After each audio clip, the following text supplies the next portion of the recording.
Good evening. I'm John Hilbolt, Director of Lectures and Seminars here at the Heritage Foundation. We're pleased you can join us this evening for this special screening. We will begin the program with the screening, and as you see, there will be some conversation following the presentation, and then we will have a brief reception in the foyer for everyone's benefit and conversation. Please note that we would appreciate your checking that cell phones have been muted as we prepare to begin. It's always appreciated. Although since this is on YouTube and not copyrighted, I guess you can get by with taking pictures in the auditorium. I don't know that you need to film it for the full length. But otherwise, we'll start the production, and Adam will go ahead with the show.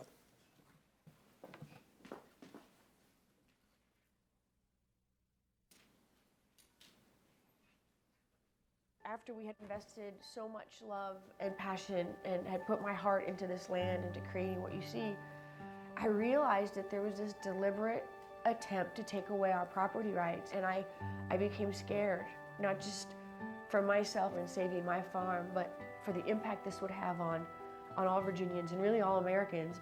I mean, if this could happen to me, it could happen to any farmer, and it could happen to anybody.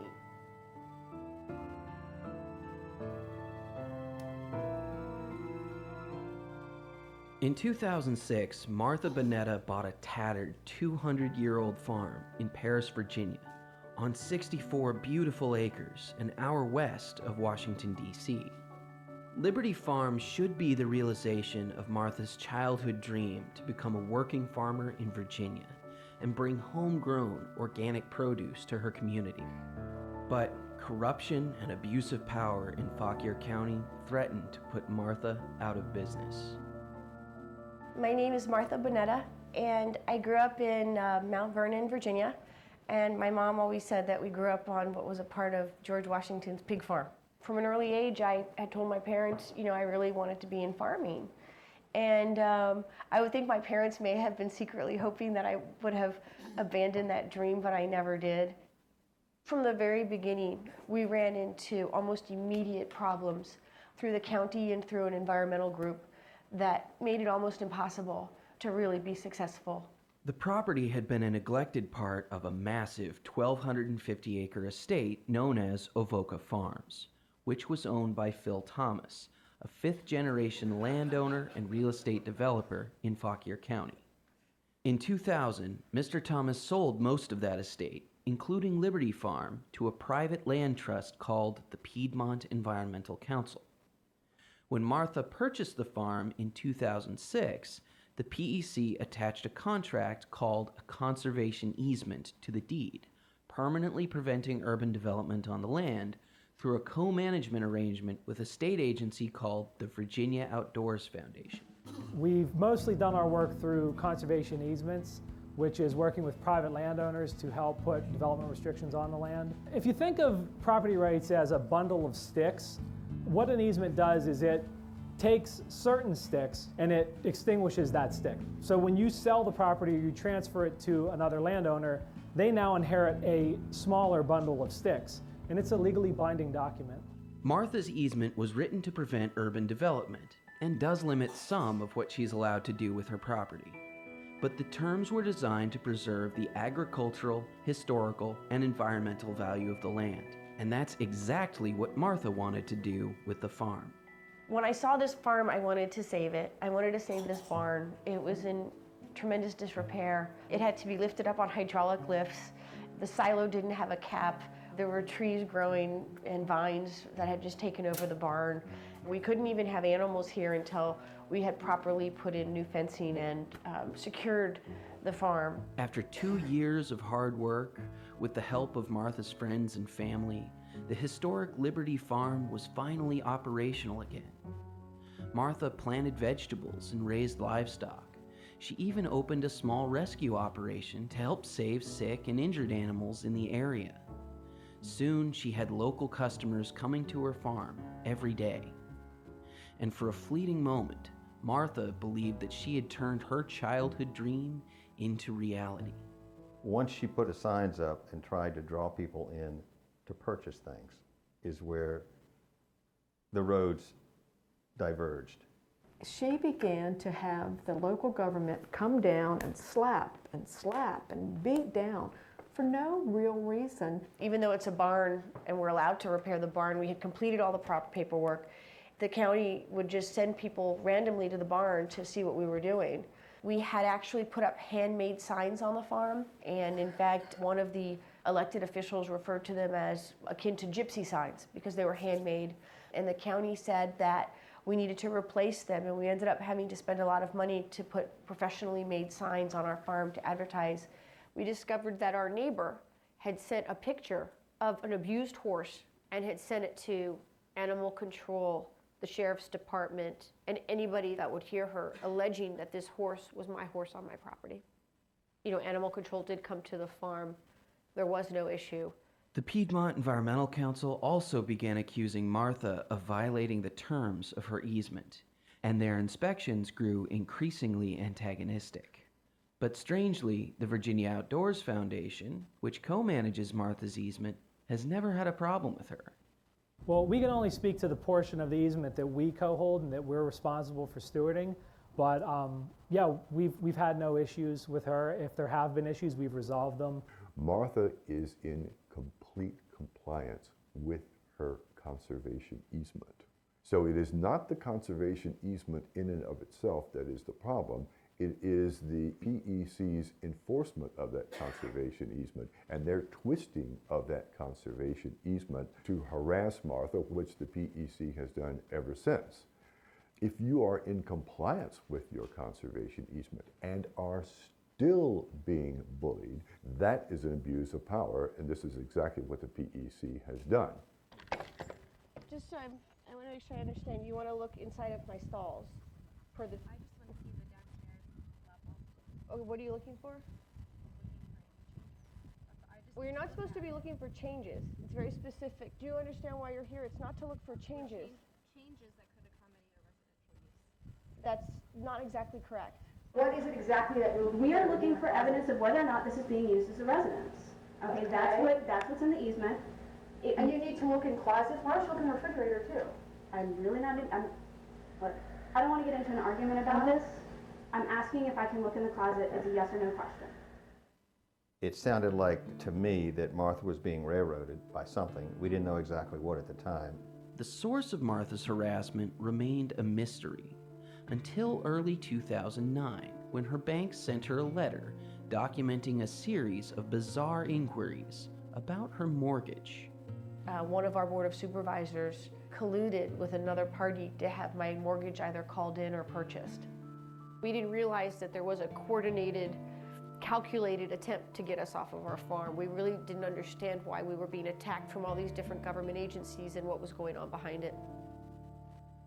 As Martha looked into the bank's documentation, public records, and emails obtained through a Freedom of Information Act request, she started seeing a pattern of cooperation between Fauquier County Supervisor Peter Schwartz, the former owners Phil and Patricia Thomas, and the Piedmont Environmental Council. Their goal? Rein in this dreadful woman.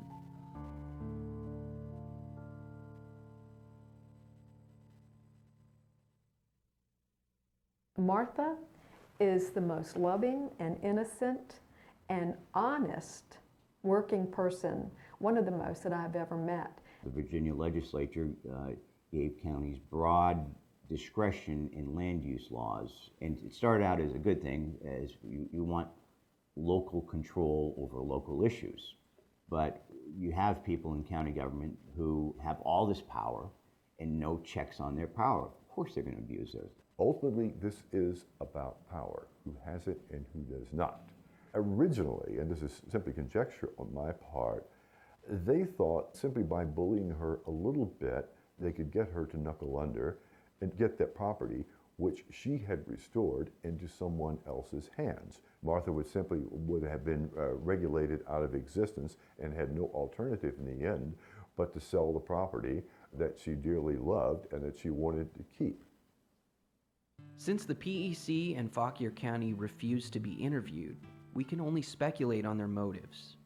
But they have developed a reputation for opposing any kind of development in the area. It started in 1993 when they prevented Disney from building a theme park. But since then, the county has gone after every type of commercial development, from farm stores to local inns, restaurants, and wineries. We are in Fauquier County, and it's a terrible county to do business. We're trying to get a special event permit here so we can do up to 30 people, and it's ridiculous. It makes it difficult to run a successful business in this county, and that's what my owners and other people in the county are trying to change.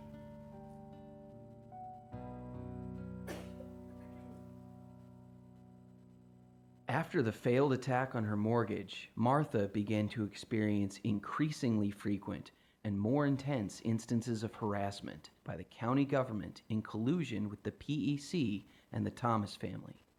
In April of 2012, Martha was issued a citation from the county alleging 3 different zoning violations. We were found in violation of zoning, which carries criminal ramifications and up to $15,000 a day in violation fees for selling what we produce in this farm that we own. If that wasn't bad enough, they were also citing her for events. And the events they were talking about was a birthday party for 8 10-year-old girls. Why would we need to have a site plan, special exception permit, administrative permit for a private gathering on private property? That's written nowhere in the ordinances. There's written nowhere in the county guidelines, yet the county viewed it as an event. And thereby we would need all of these additional permits and full-blown hearings, site plans that would cost thousands and thousands of dollars. Martha had enough, and for the first time, she pushed back. Her friends and neighbors organized a pitchfork protest to rally in support of her Zoning Board of Appeals hearing. I'm Robin Verity, mom of Gwenny Verity, and Gwenny is the one that had the birthday party at Martha's. We just sat in and listened to this court hearing, and when they came to a solution, they upheld their original decision that what Martha did was illegal. I'm shocked. I'm absolutely shocked. It's becoming very difficult for small to mid-sized farmers to compete and to survive and thrive in this current environment. There's another 154 farms that do exactly what Martha does. They sell produce off their farms to the individual. But the only person that's been cited for this is Martha. I was totally ignorant that there was anything we were doing wrong, and I guess I wasn't ignorant because I don't believe we were doing anything wrong. Martha is exercising the freedom that we're all given to do what we want on a property. She did it peacefully, she did it properly, and the government has come here today in disgrace. We're going to enforce the law on Fauquier County, and today is just the beginning. Martha lost her appeal, and the fines forced her to temporarily shutter her farm during the peak of the 2012 harvest. You know, we purchased our farm in 2006, spent years building the infrastructure. And then when they came after me, every day of my life has been in fear of what they're going to do to me next. I've been farming in fear. And there were definitely times where, you know, I thought there was no way I could continue doing this. It was sleepless nights. It was, you know, devastating. It was dealing with constant criticism. Every day was a struggle. And there were times when I would really question my ability to continue on this journey. And then I would pray about it. I would talk to my family. And, you know, my mother was always there saying, you can't give up. You know, keep fighting because it's not just for you. Make things better for other people so that, you know, the economic viability on the family farm isn't lost forever. Soon after the Zoning Board of Appeals hearing, Martha's story started to gain traction with the national press. The attention brought in more supporters. As new friends in the area and around the country shared their stories, Martha realized that her experiences weren't unique. Too often the government will step in and crack down on the rights of farmers, whether they're big or small, at the expense of our food production. I mean, these are the people who make our food, who grow our food, who provide us with food. Martha Boneta's case is really an example of what's going on all across the country. And most of the issues we're seeing today involve the key amendment in our Bill of Rights, which is the Fourth Amendment, which says we're to be secure, and that's the key word, in our houses, persons, papers, and effects. In our culture now, we have completely lost the ethic of property. We don't have it anymore. it is now perfectly appropriate for me to tell you what you can and cannot do with your own property. The basest unit of industry that America was founded on was farming. And now all of these rural localities are wanting to do away with farming or to regulate farming. We've had cases where somebody has a single chicken in their backyard to just get eggs or let their kids play with a pet chicken. It's illegal in a lot of places to have that. Newton, Massachusetts, there was a guy who was growing tomatoes in his front yard, and the government ripped them out. I think the same thing has happened in places like Michigan and Florida and Tennessee. I can't think of anything more ridiculous than telling people they can't grow their own food. The American dream on small family farms for the family farmer has become almost impossible to achieve. There are federal regulations, state regulations, county regulations that are endless, miles and miles and miles of red tape, and completely unrealistic in a rural agricultural community. And what's happening is that, you know, younger people that want to get into agriculture, they want to homestead, they want to farmstead, they want to bring back so much of our beautiful heritage, our rural agricultural heritage. They're finding that they're stopped before they can even get started. You know, this store is a extension of my farm. I have Mount Airy Farm. If the government wins against Martha, that means I can't sell. And this county has a lot of little farms that people go to do the same thing. They go to the farm and they buy their raw milk, and they buy their, well, they don't buy the raw milk. They go and pay the fella for their cow. Yeah, you better don't put that on there. They pay their share in their cow and pick up their raw milk for their pets. There you go. The officials are saying that Martha can't do that, then so why is anybody else any different? As the industrial sector became neighbor unfriendly, then people looked to the government for relief, for remediation of things they didn't like to see, didn't like to hear, didn't like to smell. And so zoning grew out of a mindset of ordering the unsightly stuff over here. And as soon as we order the unsightly stuff over here, then of course, you know, that pendulum never sits in the middle. Then we began trying to order everything to the point where now, you know, the 1,500 square foot residential houses can be here, but we don't want them to intermingle with the 1,200 square foot houses. And what you have then is increasingly segregated, schismatic tension in the culture as opposed to integration. People come out because they want the fresh air and the sunshine and the wide open spaces, but they don't want what goes with it. And they don't understand. They think food comes from the grocery store. Politics is all a matter of numbers. Those supervisors, in representing their constituency, they've got a lot more folks screaming about the farms against them than the farms saying, hey, you're going to run us out of business. As long as you're not inviting other people to come, it's fine. But once you start inviting people to come to your farm, then you have a, quote, event. And that's really where the rub is. They don't want people coming. You know, it would be different if this were an inner city area with townhouses or homes close together, but we're literally surrounded by thousands of acres of farmland here. And it speaks to a larger issue, and that is of, you know, we wonder why we're losing our small family farmers, and if it's not from over-regulation, it's from, you know, communities being forced and pushed out because of these kinds of situations. And it's really heartbreaking because, you know, this is really the fiber of our nation. It was built on small family farmers. After shuttering Liberty Farm, Martha knew that the only way to save her dream was to take her case to Virginia's General Assembly and advocate for a bill that would protect the rights of farmers across the state.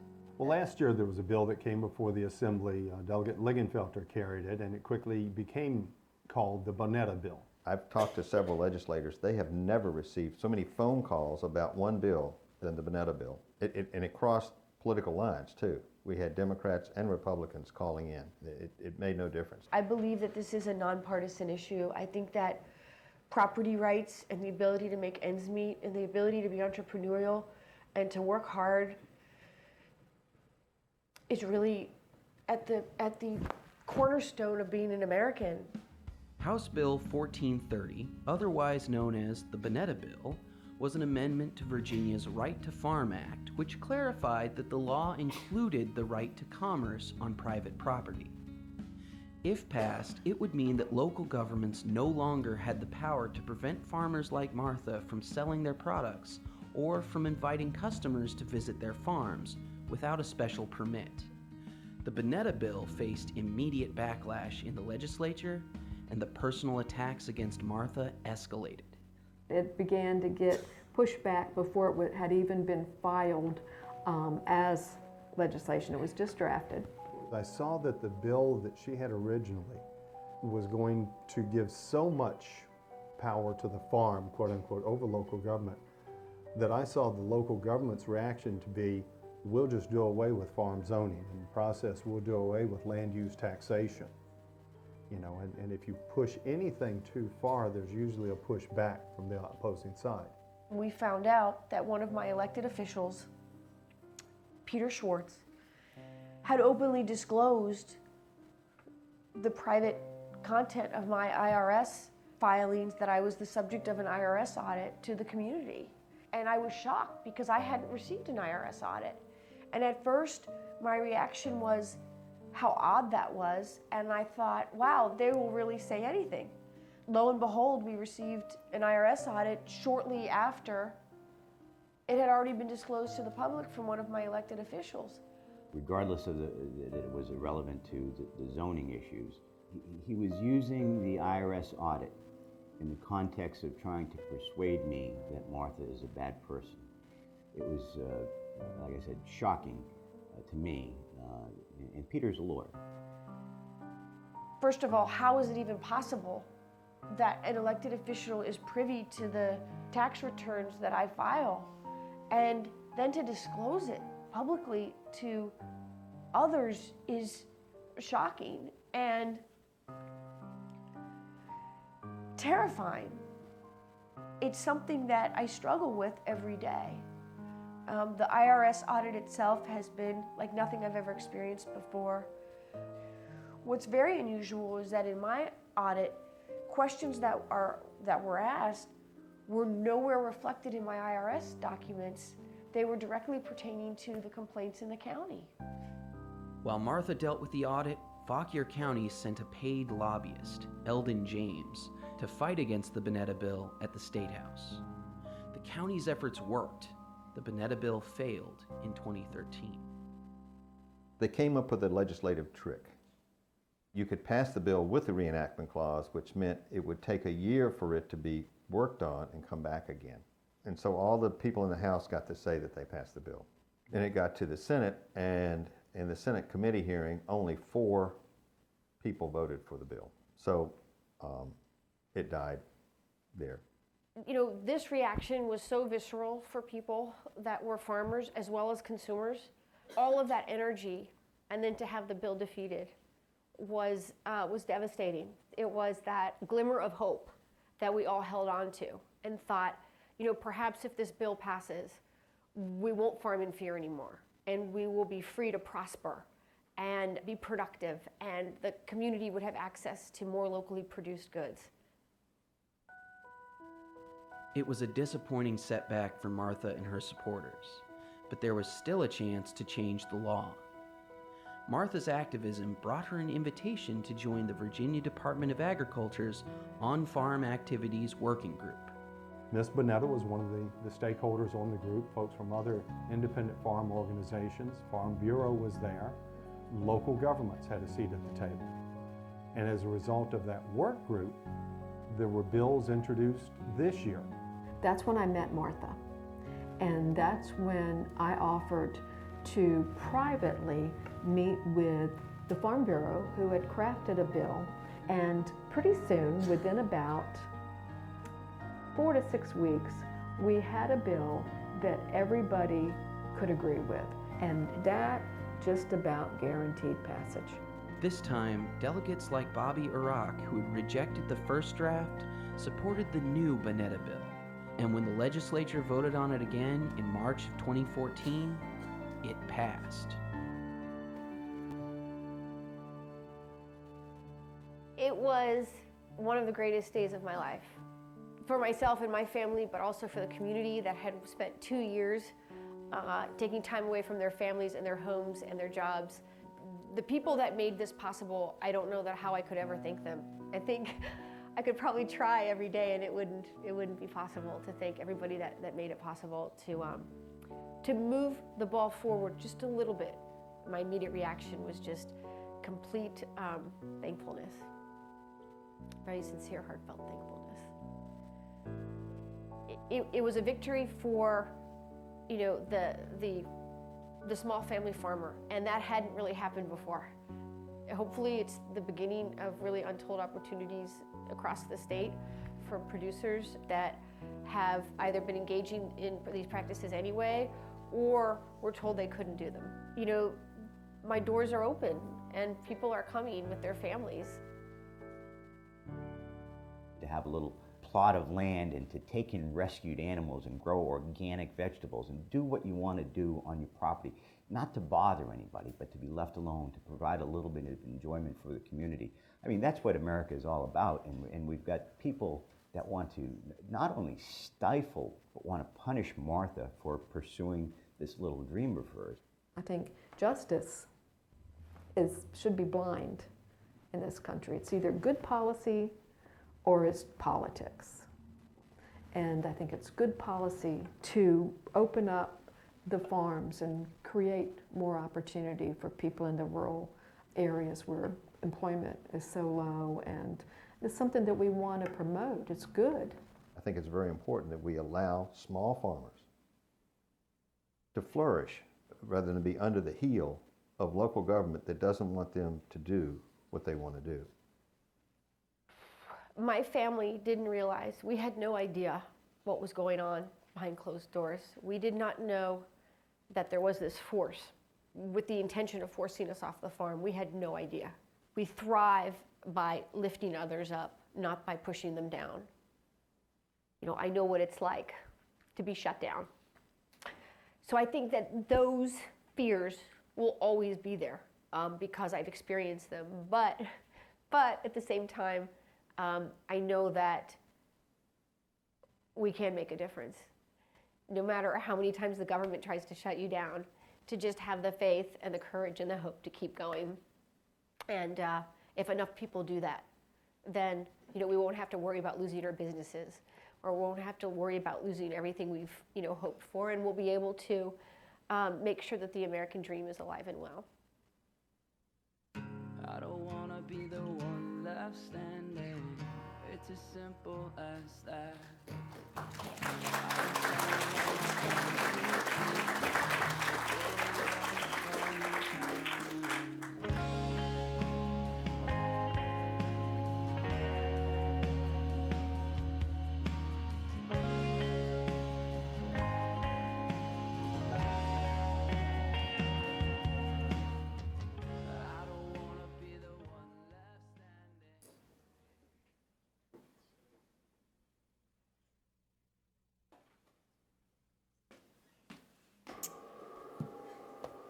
Well, let's give that movie another great hand.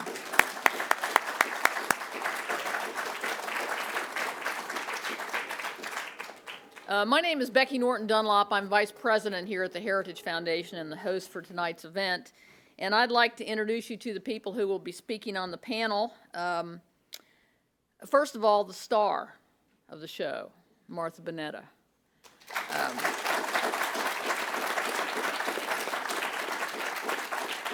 You heard a little bit from her own lips, a little bit about herself, but let me just say, Martha is a farmer. Martha is a farmer in Paris, Virginia, and aren't we glad that's still the case? She is a native Virginia, as she said on the screen. She grew up in the Mount Vernon area on what she was told was part of George Washington's vast farmland, and as she said on the screen, her dream was to be a farmer. She graduated from St. Mary's Catholic School in Old Town Alexandria, Notre Dame Academy in Middleburg, George Mason University for undergraduate school, George Mason School of Law, where she received her Juris Doctor, and the prestigious Strauss Institute at Pepperdine University School of Law in Malibu, where she studied, of all things, alternative dispute resolution. She worked here in the Washington, D.C. area as an account executive for a major firm. She's been the founder of many entities, one of which is noteworthy, all of which are noteworthy, but I want to mention just a couple. Piedmont Agriculture Academy, Liberty Hall Livestock Rescue, and she's been very active in her community out there, as you heard on the movie. She volunteers her time. She works with lots of organizations, inner city children, small family farmers. In other words, she's what we call a treasure in Virginia and the Commonwealth. She's, needless to say, been on lots of national news and international news shows. Fox and Friends, Neil Cavuto, Greta Van Susteren, WUSA 9. She was voted by Country Women magazine as one of the 45 most amazing women in America because of her role in changing the law to advance property rights and economic liberty on family farms. You heard a lot from her tonight on the video, and I'm not going to repeat all of that, but let's just welcome Martha to our stage, Martha Boneta.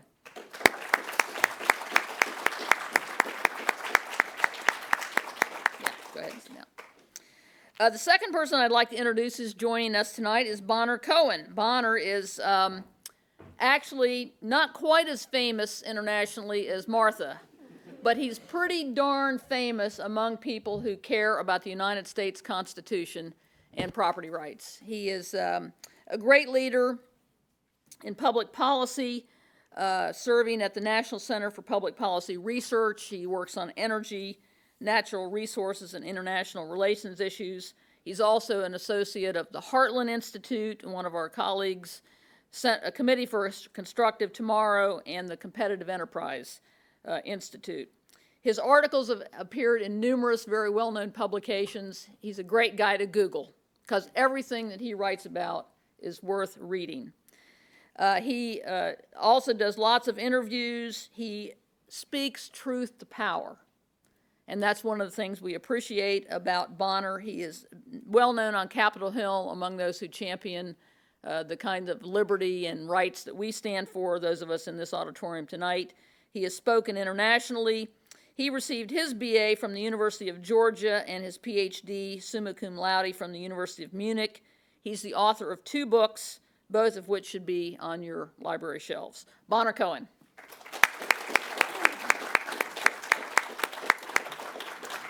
And then last but not least is Kevin Mooney. Kevin is a journalist. He is a great journalist, and he is an investigative reporter, and don't we love investigative reporters? He's written for a number of entities, including the Daily Signal. Those of us here at Heritage are very familiar with that. Is Rob Blue here tonight? Rob is our... He was. All right. Well, the Daily Signal is very fortunate to have Kevin Mooney in their stable of reporters and writers now. He also has contributed to BigGovernment.com, BigHollywood.com, BigPeace.com, the Washington Times, the Washington Examiner, the Daily Caller, and I could go on, but we don't want to take up too much time with all he's done. He's been an investigative reporter for a number of years and has written extensively on the environmental movement and its impact on economic activity. This issue came to his attention, and Kevin, like a good investigative reporter, has not let go. Tonight, he's going to update us on what has happened since the conclusion of the documentary, and then he's going to lead the panel discussion on this issue. And he's going to allow us in the audience to interact. And Kevin, let me bring you up. And before I turn this all over to you, I just want to ask one quick question of the audience. How many of you own private property? That's good. How many of you have the Constitution and have read it? That's great. So you'll be very familiar with what we're talking about tonight. Is there anyone here from the Piedmont Environmental Council who would like to join our panel and present their viewpoint? We made the offer, Kevin. I'll turn it over to you.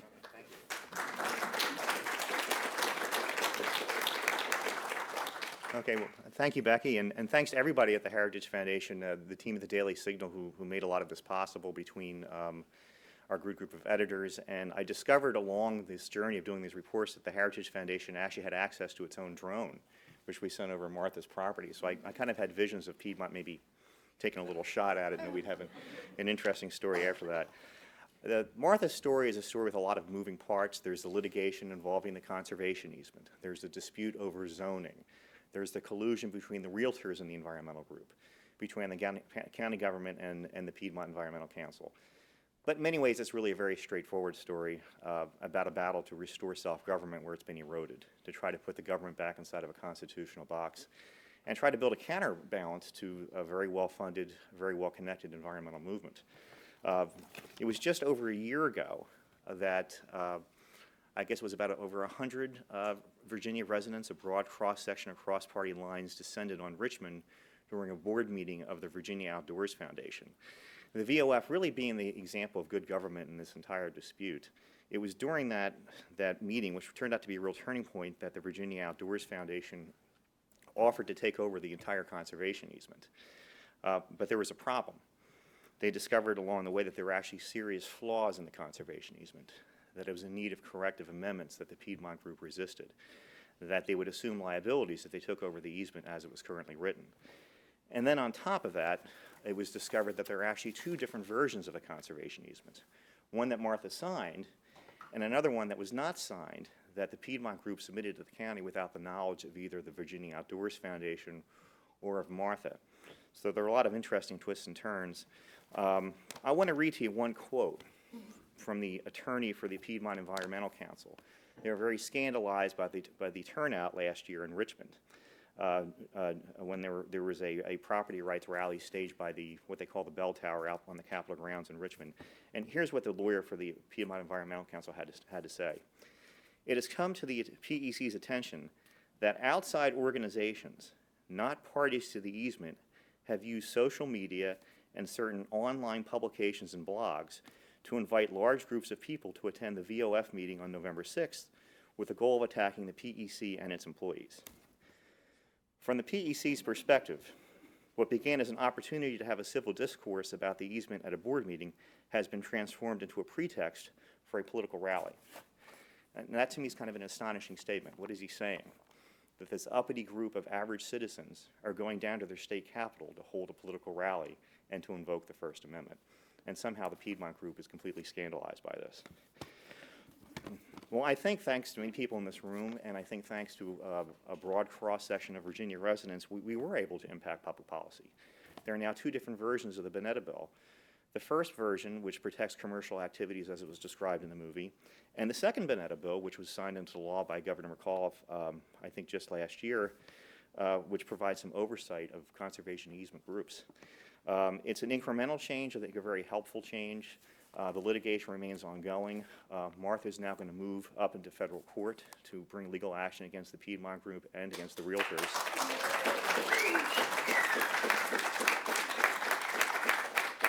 So a lot has happened since this film was made, and Martha, since your name is attached to the legislation, I think at this point I'll turn it over to you and let you tell your story. So thank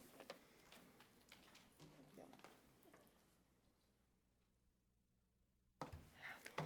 Well, thank you so much. It is such a tremendous honor and privilege to be here at the Heritage Foundation. Thank you, Becky, and thank you so much for making this possible, Kevin and Bonner.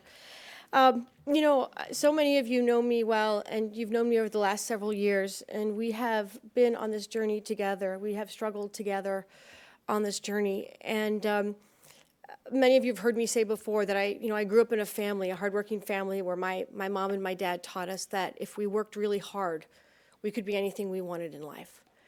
And I carried that with me in my heart throughout my life. And my childhood dream was to be a farmer that grew from my mom's kitchen gardens in the backyard. I loved working in them. My big sisters didn't. And I knew from that point on that I wanted to have gardens. I wanted to produce food for my community, and I wanted to take care of livestock. And I never dreamed in a million years that we would work so hard and sacrifice so much to achieve that dream, to purchase Liberty Farm in 2006. and before the ink was even dry, be confronted with so much overregulation and abuse, and really an abuse of power and authority that would put me on a 9-year-long journey that would dramatically affect my family's life forever. So one of the things I want to tell you is that prior to purchasing Liberty Farm, I fell in love with it. This was this dilapidated farm. There were trees growing everywhere. It needed so much work. And I remember my father, who's now 90, saying, of all the farms, you had to pick this one because it needed so much work. But I wanted to save this farm. I loved it, and I wanted to protect it and preserve it. The barn was in complete disarray. There was no infrastructure to actually be able to start farming. So we immediately had to fence off 64 acres, drill wells, put in electric, lift the barn on hydraulic lifts, replace the entire exterior of the barn, silo caps, all that good stuff, before we could ever have the infrastructure to be able to even have one farm animal.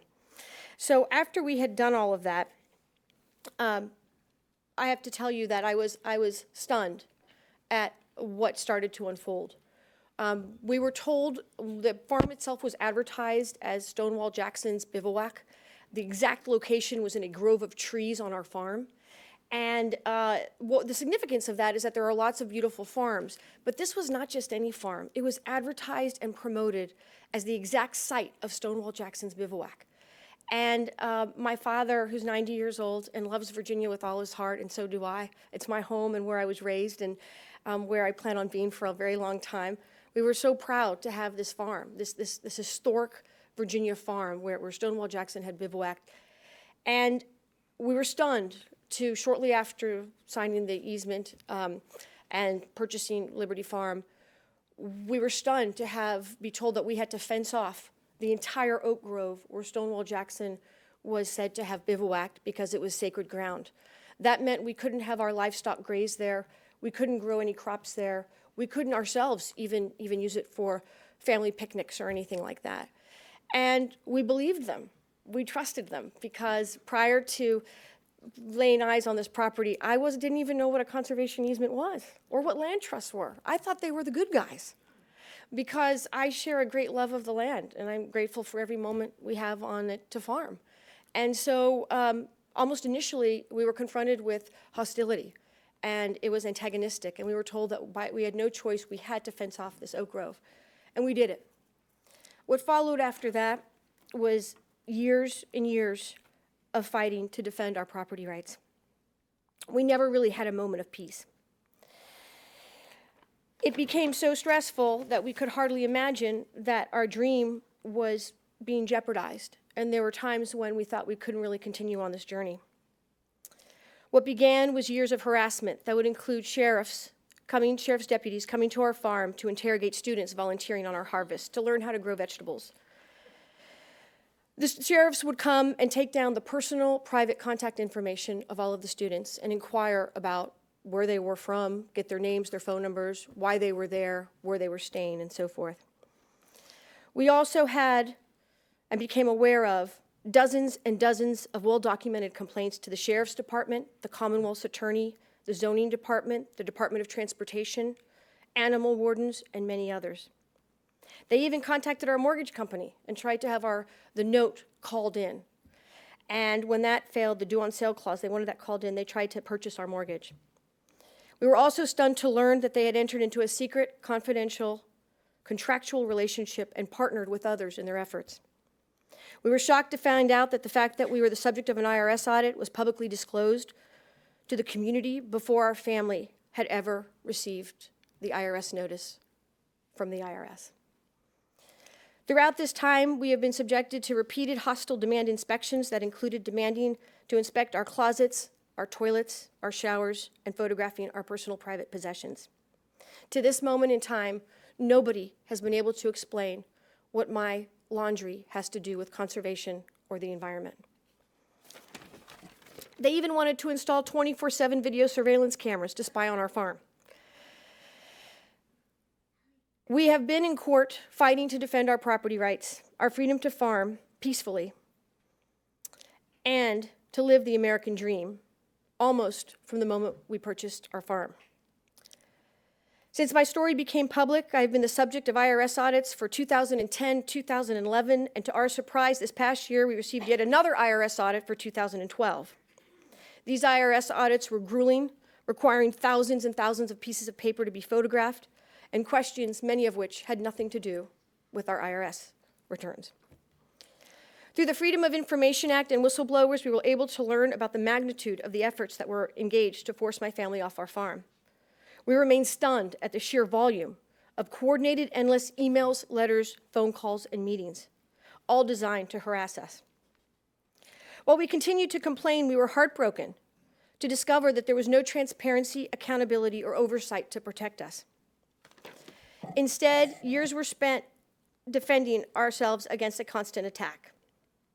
Finally, we discovered that there's no historical evidence that Stonewall Jackson was ever in the oak grove in this particular spot on our farm.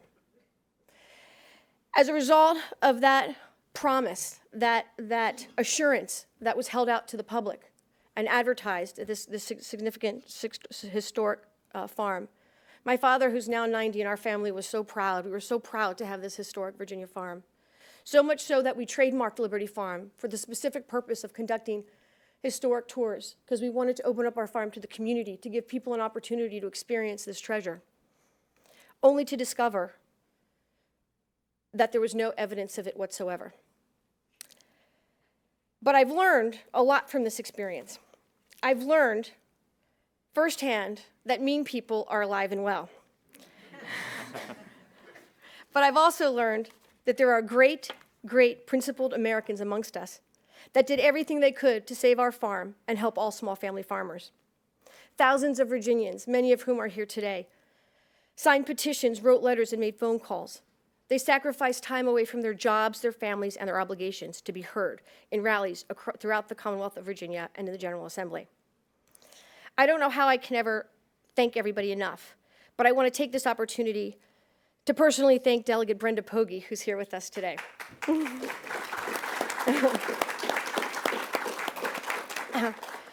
Brenda Pogey is the chief patron of the legislation that recently passed that became law to provide some oversight and accountability. Delegate Pogey was unshakable in her convictions and is a true leader and fighter for us all. I'm very humbled to have had the opportunity to work with her. There are so many great leaders to acknowledge, like Rick Buchanan, who wrote the very first article about what was happening in Fauquier County. And that started a ripple effect. Dan Gillespie brought his entire family that have taken up the entire front row because there's 9 of them. And and so many others that are here today. I'm grateful beyond words. These individuals selflessly carried the torch of liberty, creating grassroots engagement and awareness. While my family can never get back the 9 years of our lives or the hardship we've experienced, I've learned that we can make a difference by being unshakable in protecting our property rights, economic liberty, and the American dream. There isn't a day that goes by that we don't hear from Americans from all over the country thanking us for shining a light on this issue. It's been a privilege and an honor for me to be able to receive these phone calls. The impact our efforts have had, your efforts have truly been extraordinary and have provided hope to so many from all across the country. After all these years and many thousands of dollars later, hardship and sleepless nights, we are still in ongoing litigation. However, we have never lost hope or faith that one day we will truly be able to have peace on our farm, or that one day no family will have to suffer the way we have for nearly a decade just so we can have peaceful use and enjoyment on our land. While we have a lot of work to do, I'm inspired that our Virginia General Assembly passed not 1, but 2 bills to advance freedom and property rights. I'm grateful beyond words. Okay, so if you remember anything I said today, I hope you'll take what I've learned through this process, and that is to never, ever, ever give up. And finally, what I've learned from Becky is that freedom truly stands on the shoulders of property rights. Thank you, and God bless you all. Thank you.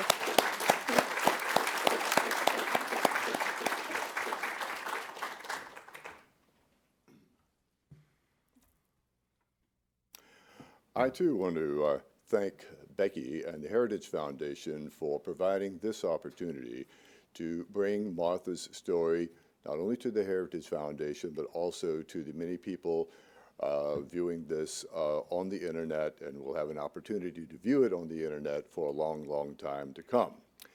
There are many remarkable aspects to Martha's story, and I want to deal with just two of them over the next few minutes.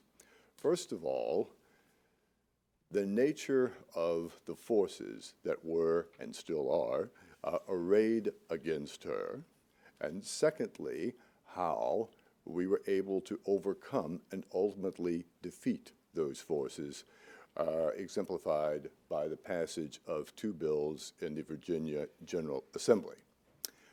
First of all, to the nature of the forces that came down on Martha. Now, as you saw in the film, of course, we have a county government that was out of control and was bullying Martha. You also saw a real estate company that had a vested interest in getting a hold of Martha's property. More about that in a minute. But the driving force behind all of this was the Piedmont Environmental Council, or PEC. The PEC is a land trust. Yet, if you saw the film, it has regulatory authority over a certain part of Martha's land. And it's part of a growing phenomenon here in the United States, which I find extremely troubling. Namely, we have something which I call extra-governmental regulatory entities. These are entities that operate in many respects independently of government, but, as we can see in the case of Martha, can work hand in glove with government. The land trusts are by far the most powerful, and until Martha's case came along, the most ignored, or largely ignored, of these groups. There are 1,260 land trusts in the United States, and they oversee nearly 6 million acres of conservation easements throughout the U.S. Almost all of them do this without any oversight whatsoever. In other words, what the land trusts do is they monitor, or are supposed to do, is monitor compliance with the conservation easement. But the problem is nobody monitors the monitors. And when nobody monitors the monitors, certain monitors are going to misbehave. And that is exactly what happened here on an absolutely grand scale. The Piedmont Environmental Council has a budget of going into the millions of dollars every year. They are well ensconced in Virginia. They are supported by many very well-to-do donors, including, to my great regret, and he should know better, the actor Robert Duvall. It had, until Martha Boneta came along, a quote-unquote impeccable reputation. If in certain quarters around the state, the PEC was where you went. If you what you identified with, if you wanted to be invited to the proper parties and be considered one of a group of people who were well off. The PEC had its tentacles everywhere. It had it in county governments, as we saw, and not just in Fauquier County, by the way. And the PEC was a real force to be reckoned with. No one had ever dared really take on the PEC, by the way, not even Disney, which after a while gave up without a fight in 1993, thereby handing the PEC its very first victory. What we also saw here is the instrument that the PEC used to go after Martha, namely the conservation easement. I think there's something here that we need to understand about these things. A conservation easement has something very unique about it. It is in perpetuity. In other words, forever. Now, show of hands. How many people in this room have ever signed a contract, an employment contract, a rent contract, a mortgage, a service contract in perpetuity? Don't see any hands. Once someone has a conservation easement on his or her property, that conservation easement will stay there. not only for the duration of that person's lifetime, but through heirs, the heirs, or some guy who buys the property 850 years from now. Now, as we know, people's economic conditions change, and not always for the better. And so one of the things that I think has to be recognized is that people need to take a second, long, hard look at the whole institution of conservation easement, and at the very least, because changes generally come incrementally, allow future and people who are now have conservation easement an opt-out clause, that if they determine that they no longer want to surrender a certain part of their property rights to an entity, then they can opt out of it. It's called simply making a personal choice. If you want to keep it, fine. If you don't want to keep it, you should have the option to opt out. The other thing that I think that is important to recognize in all of this, and this came out, I think, very well in the film, were the interlocking relationships that exist between the PEC, the land trust in this case, and the county government, and the very powerful real estate firm of Talbot and Talbot and Talbot. And using that, the interlocking relationship in the process of a relentless assault on Martha that lasted for years and years and years. Every time Martha turned around, she was under attack from someone else. Little did she realize, as she pointed out at the beginning of all of this, that this was all being very well coordinated. We know that from the emails and other correspondence that have come into our possession since then. But this was all very planned out.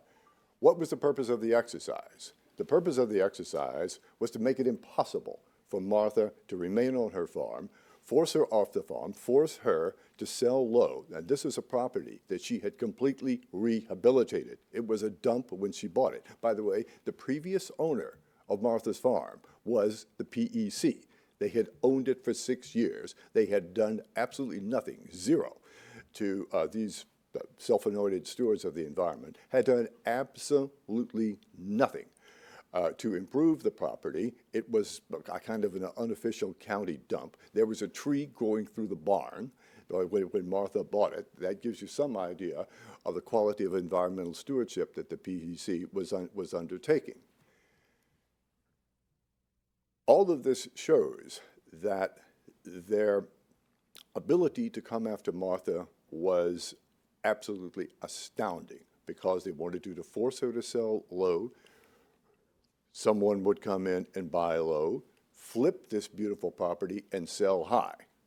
That ultimately was the game that was being played here, and they were willing to go to any lengths, including the 3 IRS audits that Martha mentioned.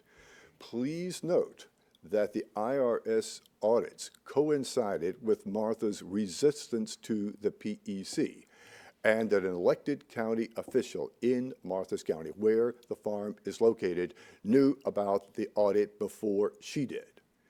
This tells you that they were willing to go through contacts that we know for a fact that they have to the IRS to turn the IRS loose on Martha. This is absolutely astounding, but it happened, and we know that it happened because we have the documents showing that. That is a little bit about the forces arrayed against Martha. So then you ask yourself, well, how in the world could she have beaten them? How in the world, given the financial wherewithal that the PEC has at its disposal and all the connections that they have, how do they ultimately lose to Martha? We're not talking here about the litigation, but in getting 2 bills passed in the Virginia General Assembly that A, allowed Martha to reopen her farm, that the PEC, in collusion with the county, forced Martha to shut down, and B, at long last brought oversight to land trust and to farmers who have conservation easements on their land. They can now go If they have a complaint against the oversight of their conservation easement, if they're subjected to something remotely resembling the kind of bullying that Martha has had to go through, they can then go to the Commonwealth of Virginia and create a public record of the kind of abuse that has gone on. Virginia is the only state in the Union where that has been possible. And it was possible by the public outrage that came about as a result of the exposure of what had happened to Martha. The word exposure here is very interesting because the underlying assumption of the PEC and the county and the real estate company from the very beginning was that they would drive Martha off her farm, that Martha would look up, see that the odds were hopelessly stacked against her, and that she would go gently into the night, and that Martha would go quietly. Well, anybody who knows that Martha doesn't do anything quietly. And she wasn't about to go gently into the night. Martha did the very thing that they never thought she would do. She fought back, and she fought back very effectively. And what she did was, over time, put together an army of supporters. These supporters were absolutely determined to reverse the fortunes of Martha. They saw what the county was doing to her. They saw what the PEC was doing to her. They ultimately learned what the IRS was doing to her, and they say, no, we're not going to let this happen. One of the remarkable things about Delegate Brenda Pogey is that Brenda doesn't even, Martha doesn't even live in Brenda's district. Brenda represents a district in Williamsburg, Virginia. Martha's farm is in the northwest corner of the state. So in a sense, Brenda didn't have a dog in that fight. But Brenda saw injustice, and Brenda said, no, this cannot stand, and I'm going to do everything in my power as an elected official to the Virginia General Assembly to sponsor legislation to undo that, and to her great credit, she did.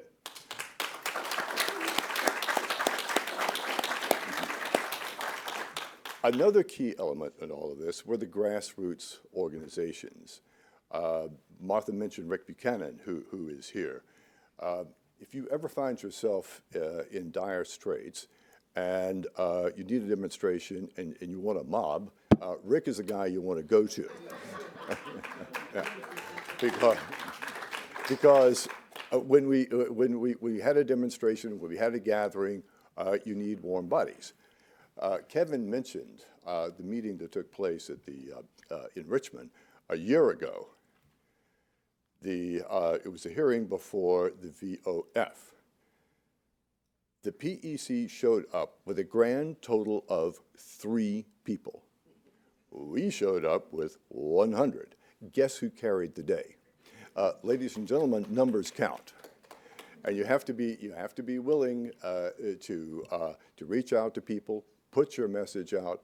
All the press that we were able to get. I don't think, in retrospect, that either the PEC or the county had any inkling what they had actually brought about. Nobody had ever fought back like that before, and nobody had fought back that effectively before. We went to the media. Martha not only appeared on Fox News, she was on NPR twice, I believe. Right, Martha? Yes. Whoever would listen to her, we went to. And we turned Martha from a completely obscure, I wouldn't say quiet, but I would say certainly obscure a woman who had never been on television, never been on radio, none of this, zero. And we turned her into a media superstar. Or rather, she turned herself into a media superstar because she's the one who had the God-given talent to seize the opportunity that had unfortunately been thrust upon her and to fight back. Now, it wasn't an easy thing to do. And I can assure you that in consulting with Martha over the time and sitting back and trying to map out strategy, we went down many a road that looked so promising at the very beginning that turned out to be a dead end. And in that regard, I'm reminded of something that was said by someone we don't normally associate with the protection of private property. and property rights. His name is Albert Einstein. Einstein was once holding forth on the frustration of trial and error, where he was trying to solve some extremely difficult physics or math problem. Not even Einstein could do it. And he said, "It's not that I failed 10,000 times. It's just that I found 10,000 ways not to do something." And that's the kind of grit and determination you have to win.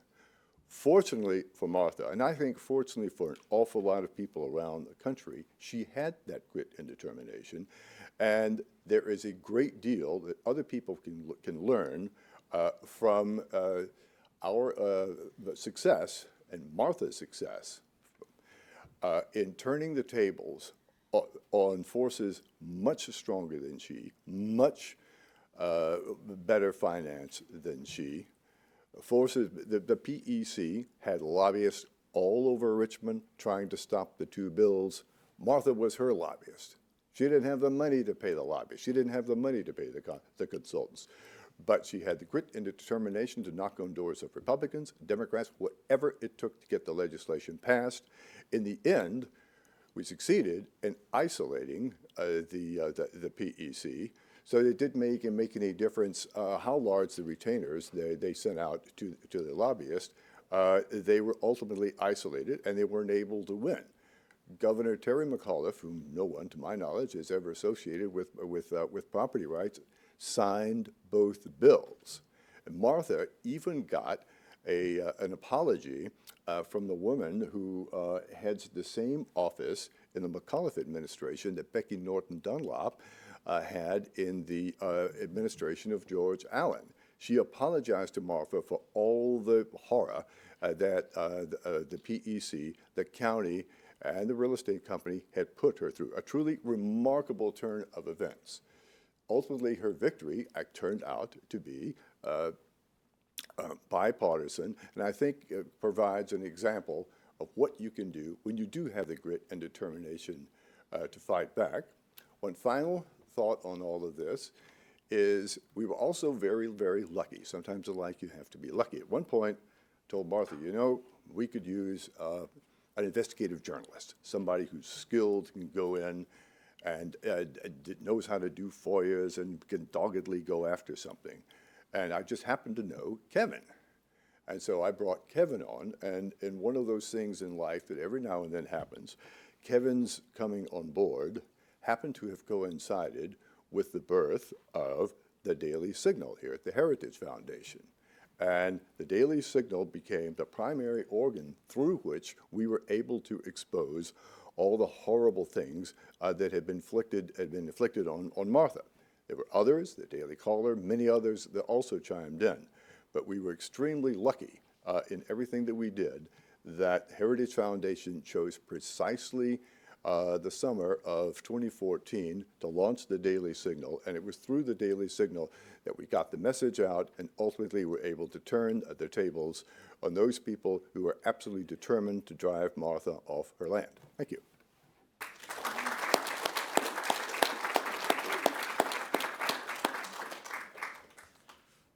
Yeah, I think we have some time for questions if any. Yeah, sure, go ahead.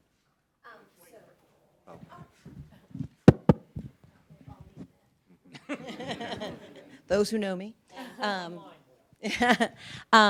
Martha, so good to see you, and it was definitely a privilege to walk that journey with you for the small part that I could do, and knowing Rick, and love you, Brenda, and you're not my delegate either, but I still love you.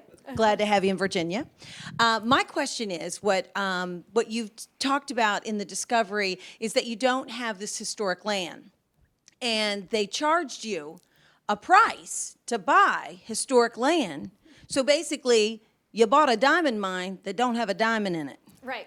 So what's the process from here? How do you get your money back? Right. Well, that's an excellent question. And let me just say, I'm so grateful that you're all here. I feel like I'm with a family of friends. You guys are amazing, and thank you for walking this journey with me. I'm very humbled and grateful. That's a very good question, because not only were we promised Stonewall Jackson in a particular spot on this oak grove, and it turns out that there's no historical evidence of that. But we also held our farm out as giving these specific tours for historical purposes.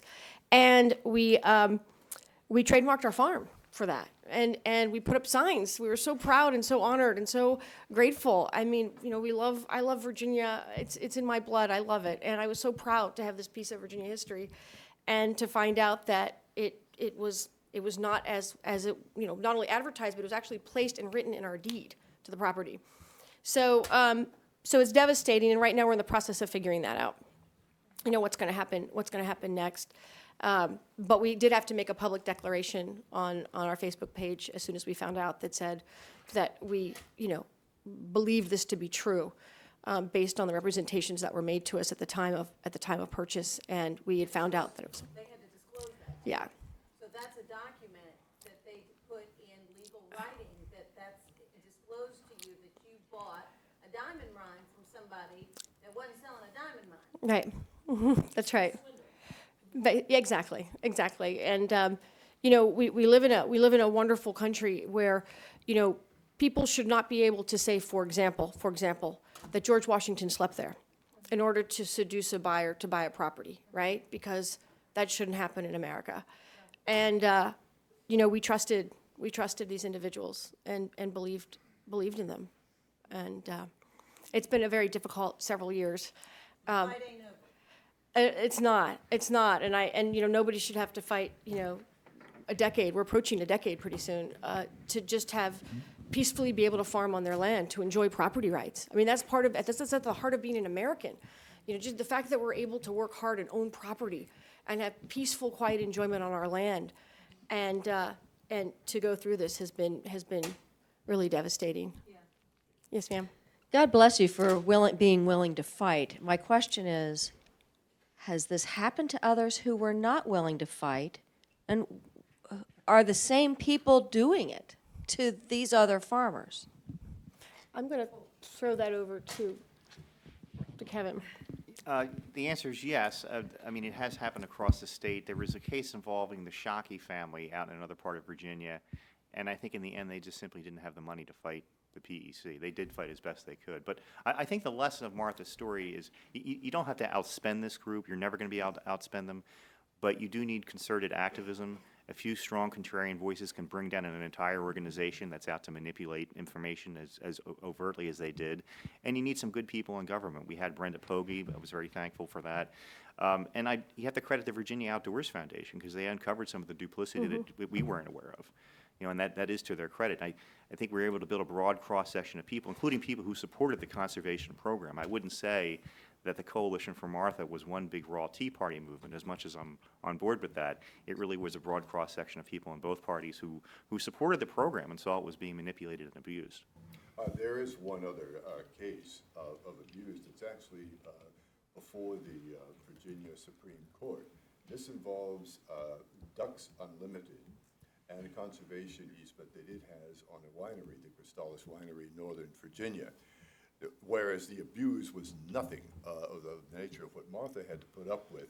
Nevertheless, the Ducks Unlimited, perhaps having seen the example set by the PEC, started throwing its weight around on this particular winery, and the winery did. To its everlasting credit, what Martha did, it too fought back, and that case is now before the Supreme Court in Virginia. I'm sure that nationwide there are other cases too. The unfortunate thing is that goes to your question, what about the farmers who just threw up their hand and said, look, you know, I don't have the resources to deal with this. And herein lies the big tragedy, that if you don't have the resources, you are scraping out a living. Maybe the weather will cooperate with your crops this year, maybe it won't, you never know. So you throw up you give up and you go along with whatever they tell you to do. There are probably countless cases of abuse that we'll never find out about because the people just chose not to fight. And I could just add something to that. There's some information that's being passed around is for you to take home. On the back of it are communications from the realtors, for you to be able to witness and experience firsthand the level that these folks went to. I mean, it was as though, excuse me, trying to force our family off the farm was their full-time job. I mean, they contacted every single one of my neighbors, photographed my home, photographed my vehicles. I mean, the extent, it was an onslaught of writing letters to the sheriff's department, to the Commonwealth's attorney, to the countless letters back and forth with the sheriff's department. I mean, it was this obsession to do us harm. And when you're spending all of your time defending your freedom, defending your ability to make ends meet, when you're defending the American dream, you know, it's really hard to be able to take care of the rest of your life. I mean, if you have a family and you're working full-time to make ends meet, to put a roof over your head, and then you're being attacked constantly, day after day after day, it's very hard to keep all those balls in the air floating. And I have tremendous respect and admiration for the countless Virginians that took time away and sacrificed so many of them sacrificed their vacation time to come to Richmond and be heard. Thank you. Myron Ebel, CEI. Bonner Cohen mentioned some of the problems with permanent conservation easements, and I wonder if you could talk a little bit more about that, because it seems to me that although term-limited conservation easements are a good idea, permanent conservation easements are really repulsive in several respects, both morally binding future generations to our preferences and practically in terms of the economics and environmental concerns. We have no idea what will be important economically in 100 years or even 50 years, or environmentally. You know, we think that we know everything about what's needed to protect the environment, and then we find out a few years later that what we thought we knew is completely wrong. And so it seems to me we ought to be working to get rid of, to ban permanent conservation easements, and I'd appreciate your comments. Oh, I agree with you completely, because what you're doing is you are condemning generations from access to their own property, and there's absolutely nothing under current law. There's absolutely nothing they can do about it. And as you said, what happens if 100, 200, 300, 500 years from now, you suddenly discover that there's something on on your property, either on the surface or beneath the surface, that's immensely valuable, but as a result of the conservation easement in perpetuity, you can't access it. Or just think in terms of Martha when she purchased her farm, which is 64 acres. Well, actually, she was purchasing 44 acres, because remember, 20 acres were set aside. Well, you add that up over many farms across the country, and you do come up with the 6 million acres that are currently under conservation easements, and most certainly. Landowners should have the opt-out clause, and as a first step on the way of doing away with things in perpetuity completely. Why in perpetuity? No other contract that I'm familiar with is ever in perpetuity. And frankly, I think it's an obscenity, and they should be done away with. And the quicker the better. And if one of the good things, if anything good can come out of what has happened to Martha, it is that we can expose just exactly how the level of venality, not only of the people who enforce these things, but actually what kind of instruments that they are, and that they will ultimately hamstring and undermine the economic prosperity of the owner of the land generations and generations from now.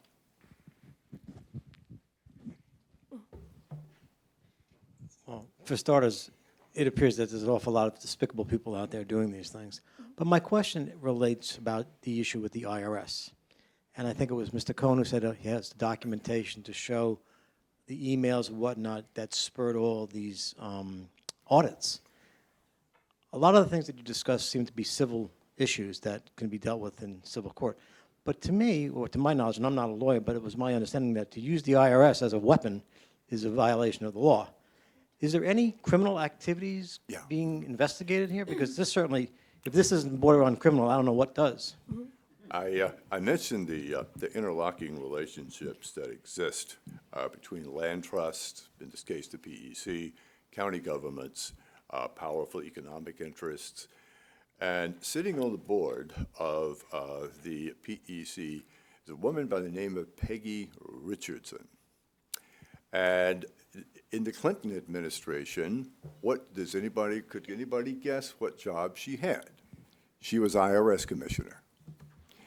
So you can draw from that whatever conclusions you would like, but isn't it an interesting coincidence that a member of the board of the PEC with obvious still access to the IRS, because these connections stay in place over the years, and that another member of the PEC's board, and a member of the PEC, Peter Schwartz, the elected official in Fauquier County. Remember, he knew about Martha's audit before Martha did. Aside from the fact that that's patently illegal, it's not supposed to happen. But it does raise a serious question that is in fact being looked into, and I can't get into the details of that. But other than to tell you that you're absolutely right, that things were going on here that did involve, with a high degree of certainty, turning the IRS loose on Martha, and that was done only after everything else had failed. They tried to zone her off her property. Well, that didn't work. They tried to make it impossible for her to make a living on her property. Well, that didn't work either, and so they ultimately went to the IRS. And you're absolutely right. That took the whole thing to a level of hideousness that no one had ever imagined before. Just imagine the time and the money Martha had to spend paying accountants to deal with not one, not two, but 3 IRS audits, all of which coincided with her resistance to what the PEC and the county were doing. So you're absolutely right. It's an obscenity, and it does show the depths to which these people are perfectly willing to sink. I'm Mark Carr, private citizen.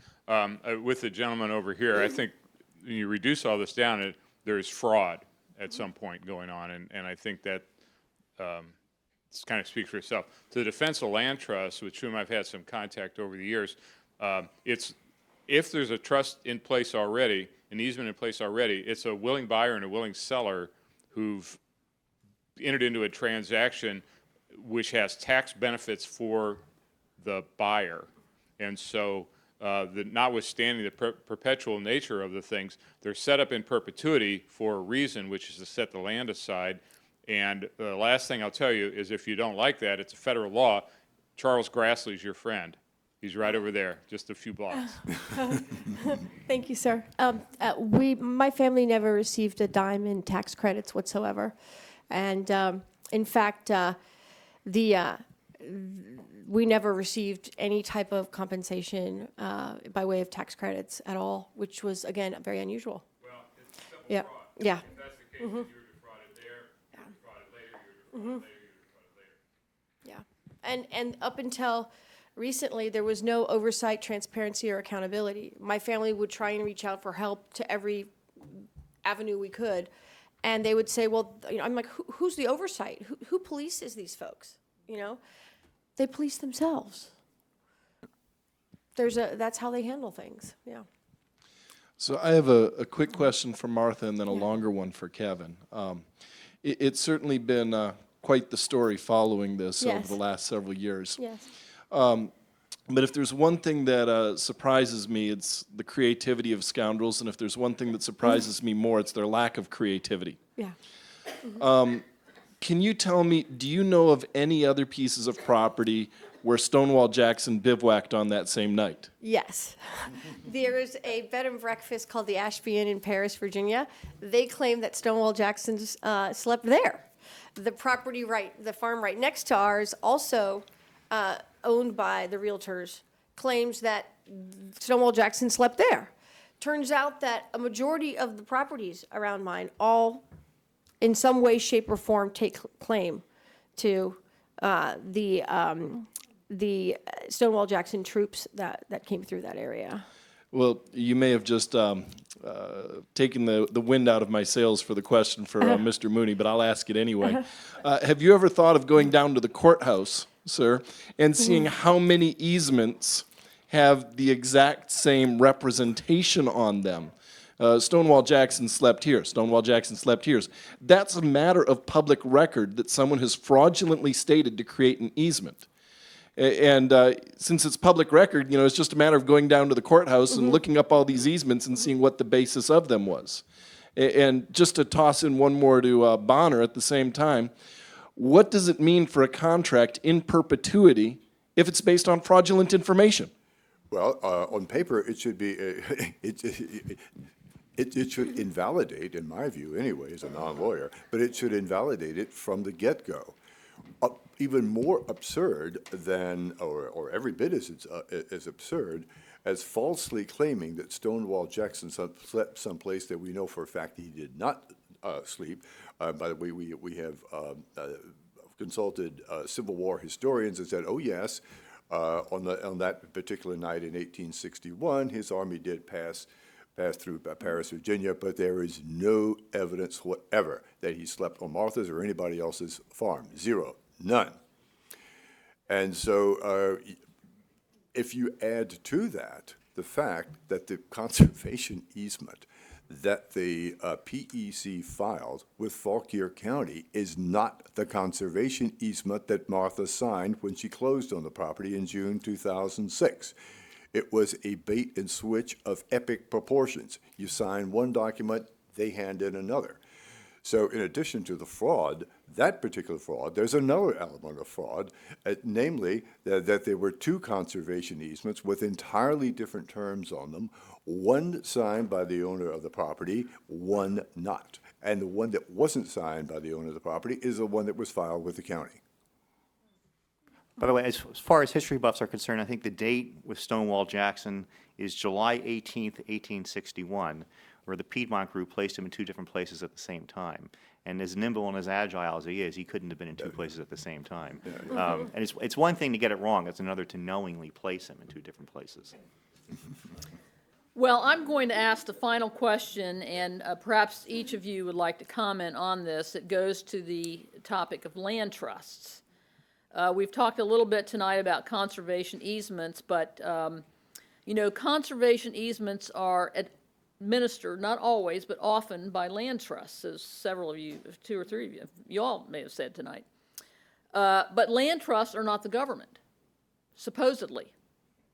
Now, I have been known to make assertions in the past that they are quasi-government organizations and that they are in cahoots with local government organizations, to the chagrin of people who there are some legitimate land trusts out there where this is not the case. But would you comment on the role of land trusts? I mean, you see these people walking onto Martha's land and insisting to be able to look in closets and things as though they were government agents.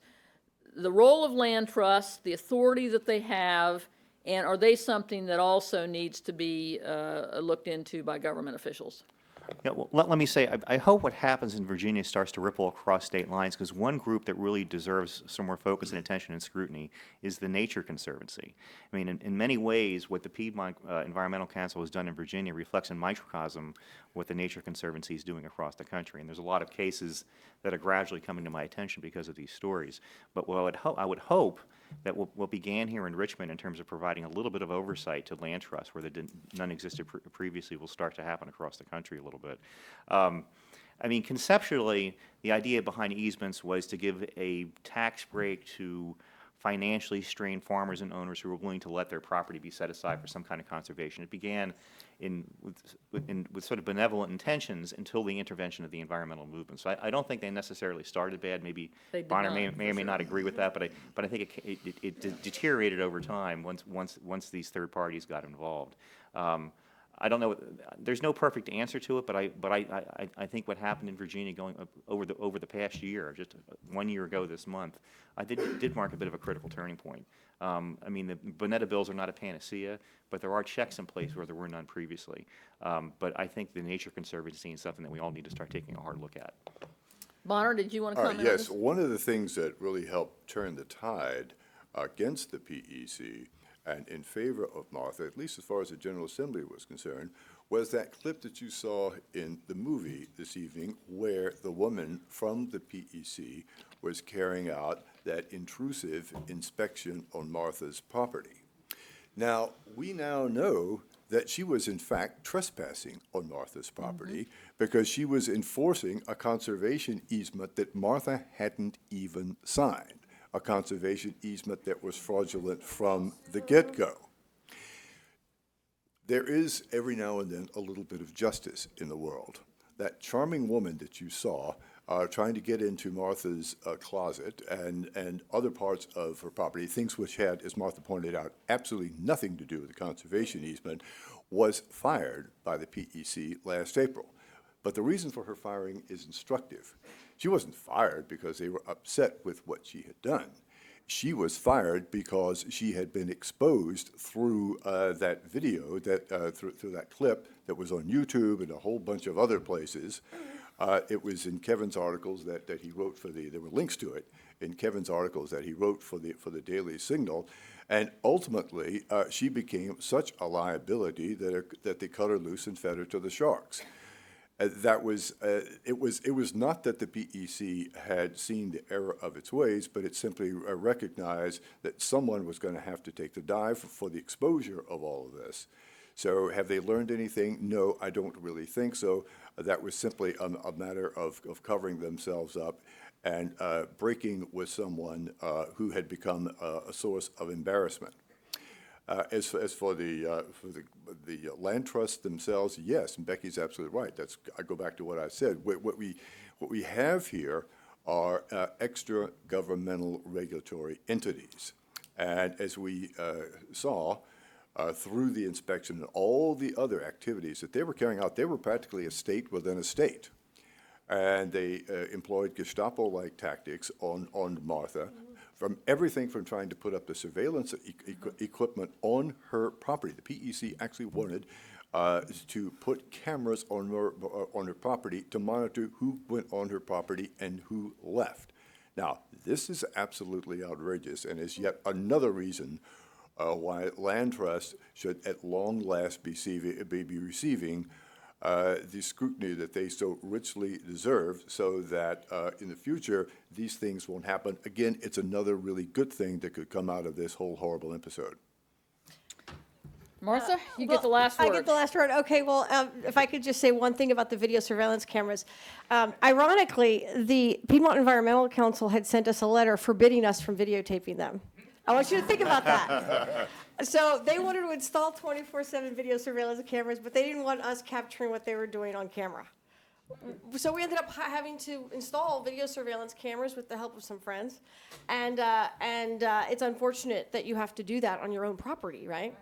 But to get back to the question, my experience has been that those lines are blurred between the government, the localities, and the environmental land trust. Those lines are so blurred because in our case, the land trust is actually drafting our ordinances. They have access and they're privy to information, and they have access that regular, hardworking, everyday citizens do not have. And they're intimately involved in the government relations. They, as I said, they draft ordinances, they give reports, they provide their input. And the irony of all of this is that the gentleman, the realtor that you saw that said that he would do anything to protect the viewshed, his farm is adjacent to mine, he just installed a cell tower on his property next to the water supply for the town in a Civil War study area that is a part of the precious viewshed. So it just goes to show you what's good for, what is it, do as I say, not as I do? Is that what our parents used to tell us? What's good for the goose is not always good for the gander. Correct, and we have, and we have correspondence where these realtors thank their buddy, Peter Schwartz, who was formerly on the board of supervisors, board of directors for the environmental group, thanking him because without him, they would never have gotten that cell tower, and that's what we were able to get through for you too. So those lines are so blurred that I do believe that they act on behalf of each other. At least that's been my experience. Okay, well, I think that's a good way to wrap this up. The message that you're hearing here at the end is be vigilant. Things are not always as they appear, and when someone is acting as though they have the power of the government, they may well have that, and even if they're not a government entity. I want to remark before I close out here that we have a great warrior and leader of our country for property rights in our audience tonight, Lawrence Smith, who was long chief judge of the Property Rights Court. Thank you for being here. That's not the right name of the court, but he was a great champion for property rights. Now listen, before I let us break and go out and recept a bit and shake each other's hands, I want to mention to you that on December the 7th at noon here at Heritage, we are going to be hosting a program with Congressman Louis Gohmert, who ought to be hearing your request for oversights on land trusts and conservation easements. But he's going to make a presentation on a new tool that they've just released to actually help us all identify not only the lands that the federal government owns, but the lands that the federal government controls through various regulatory mechanisms. And it's a very sophisticated map overlay that will be available on the internet, and I think you would all find it very useful and educational, and something that you'd be well advised to learn about. The program that we've had here tonight will be available online at the Heritage Foundation, heritage.org, so hopefully if you're found this useful and educational, you'll share it with others and get them to click on and watch the program even after tonight ends. Let us thank once again, our panel members and Martha Boneta, who has been a great warrior. Thank you all for being here tonight, and we're dismissed.